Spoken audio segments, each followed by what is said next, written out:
Alright, let's quickly look at how to add products and category within 5 minutes. So first of all, we need to go to categories. By default, nothing will be here, so you need to tap on add, and then I will say snacks, for example. Now we have save and new and save. So save and new means save this item and then quickly open this box again so that I can add another one. While save means save and just close. I'm not adding anymore. So I'm going to click save and new so that you see what happens. For the first time, it's going to take a few seconds, and once that is done, it's going to quickly open the box and say add. So I'm going to say drinks. I'm going to say toiletries. So I'm done adding. I'll just say save. So we've quickly added items. I can add say 100 items in like 10 minutes or even lesser, depending on how many items I need to add. It makes you faster. That's the point. So after we've added all the categories, we go to products. Now in products, unlike categories, in products we can import. So this category names here that you added here is useful. In categories too, you can also import. When you are importing, just create an Excel sheet, add all the items under names just like this, and then just all the names in one Excel file. Column A name, column B is notes. Take note of the column, that's why it is shown. Save it as this file format, and then you can click on browse here to import it. So in the same way, under product too, you can follow the same pattern to import. Just create an Excel file, arrange it like this. Categories here, those categories we created, you put them here.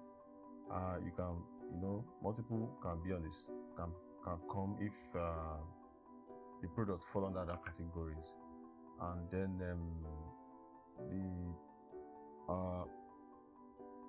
barcode, if any, buy price, if any, sell price, compulsory, minimum level, the last level that you want the product to notify you of, supplier name, if you have created it in the suppliers, you have to do that here. Make sure the supplier name exists here. If not, it will not import it. Whether to track stock or not, yes or no. You can either type yes like this or no like this in this column. The same thing for this column. Tax rate, if you want to include tax rates, you can put 0 or you put your figure here. And then if you want tax to be included or exclusive, which means if the tax is inside this amount 49, you say yes. If the tax is not inside this 49, that is this selling price, and you want the tax to be calculated and added to this 49, you say no. So I hope that is clear. And then when you are done, save the Excel file as this format that is here, and then click browse to select it, and then you click on import. The import button will be active, and then you can click on it. So let's see how to add product manually. We click on add, and then the name here should be as descriptive as possible. So I'm going to say, for example, meat pie. To make it more specific, I can say chicken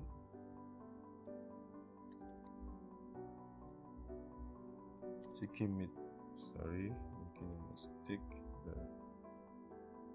Chicken meat pie, and then I can indicate the size small.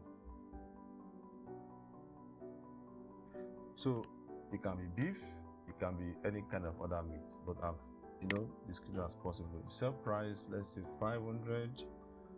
Category, we are going to put that under snacks, and the tax rate, let me just say 7.5. If I want it inclusive or excluded, let's say I want it inclusive, so I'm going to enable this. Barcode, this part does not have barcode, so we can ignore that. But if the product has barcode, you click on this text field, and then take your scanner and scan the barcode of the product. If the barcode did not scan, sometimes it happens because of the packaging and all that. You can type the number under the barcode, or the characters under the barcode. Just type it if you can see it clearly, and type it there. The other level is the level at which you want the product to alert you. So let's say if the product is 3, we want it to alert that it is low. So units, I'm going to leave it at each. Supplier, of course, if you have added supplier, you can set the supplier here. And if you want to track it, if you want to monitor the quantity, as businesses, it's not all products you can monitor quantity. Most businesses don't enforce that, but if you do and you want to track, just click on track. It takes a bit of work. You have to be doing the counting, you have to be doing the counting each time you add stock, each time you are adding quantity. So which means each time you see meat pie, you have to come to the application and enter it. If you don't, they won't be able to sell the meat pie. So I'm going to enter 12. Let's say I have 12 meat pie around. I'm entering the item for the first time. I have 12 around, so I'm going to enter 12, which is opening stock. Enable or disable. Enable means the product can be sold. Disable means the product cannot be sold. If there's an image, you can select this plus button to add an image if you have an image of meat pie. It's just for the employees to help them quickly find things. It does not add any, does not show on the receipt or anything or any report. So if I'm done, I'm going to say save. Now, for the purpose of experimentation, I'm going to add just one more product. And this one, I'm going to say Ajeboba soap. Now I'm going to say this one is 100 gram. Let's assume there's color. I can say black slash 100 gram. So again, detail, add detail to the product. Let's say this is 1, 2. This one I don't want to track, just for the purpose of this tutorial series. So we're going to leave that blank. We're going to add 7.5 and we're going to leave it as exclusive. If we tick this means inclusive, if we leave it back means exclusive. So no barcode, I'm not going to scan any barcode. Let's say this remains 10, and let's say we have let's say alert quantity is 5. Let's say we have 10 pieces in the store, so I'm going to save that. So this is how you add products. We added one with tracking, we added one without tracking. We are going to see the effect of that in the next tutorial. This is how far we can go for this, how to add products and category. Thank you very much for watching. Goodbye.